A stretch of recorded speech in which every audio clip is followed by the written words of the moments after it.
Доста беше кажано до на кое што и јас би сакала исто така да го истакнам.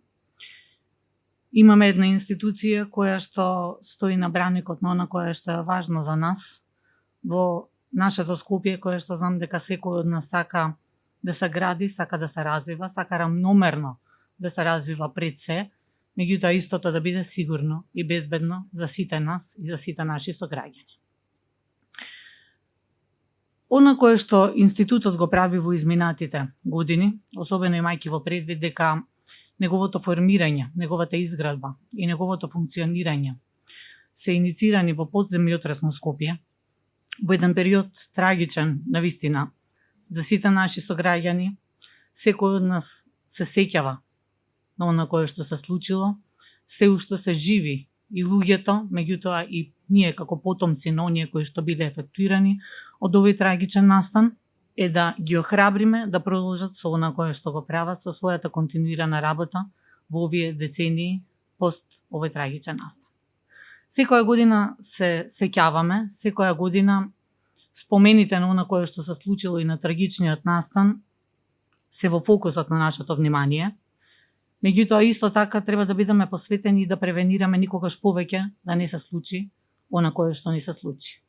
Градот Скопје како град на солидарноста знае што значи да се биде помогнат во вакви трагични моменти и затоа сме и меѓу првите кои што реагираат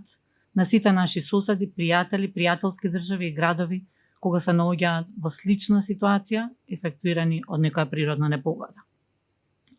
Што е оно на кое што сакам да се осврнам? Да се биде на браникот на тоа да не се овозможи се измечки несоодветни објекти да се градат е навистина многу важно. Меѓутоа важно е исто така да се имаат во предвиди сите останати фактори кои што треба да ги имаме сметајќи го развојот на нашиот град. А тоа е да се внимава и на хуманото развивање,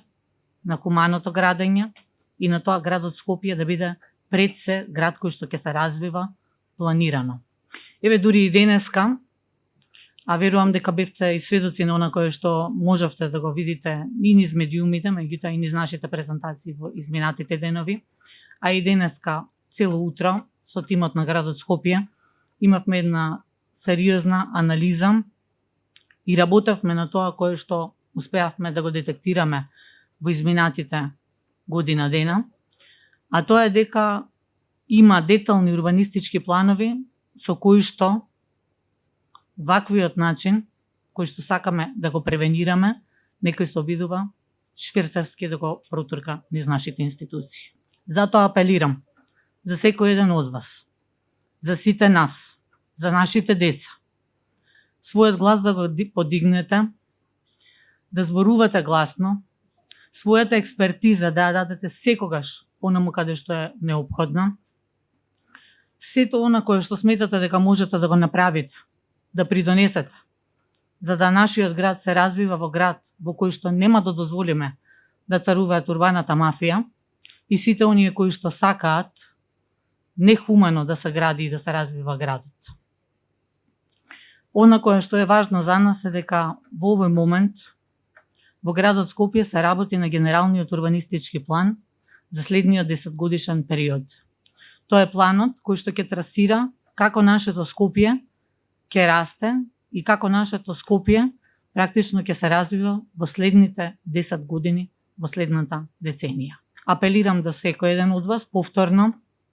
да бидете активно вклучени, активни чинители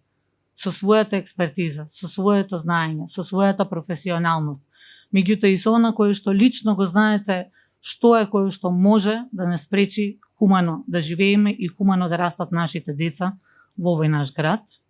и со овој свој придонес да направиме овој 10-годишен план да биде оној со кој што ќе се гордееме сите и насоката која што ќе ја земеме за начинот на кој сакаме нашиот главен град да се развива во следните 10 години. Ви благодарам многу. Сакам да истакнам исто така благодарност до институтот кој вложува вон човечки напори секојдневно да може да го направи сето она кое што секој еден од нас, не само на овој ден, туку секој еден ден во годината знае и сака дека треба да го имаме во делот на градежништвото во градот Скопје и во Македонија. Апелирам да продолжите понатаму професионално, непристрасно, неселективно да ја вршат својата работа, а сите ние сме тука да ги поддржиме и нив, меѓутоа и ни својата работа да презентираме дека се залагаме за тоа никогаш повеќе да не ни се повтори поради човечка грешка она кое што ни се случи пред 60 години. Благодарам.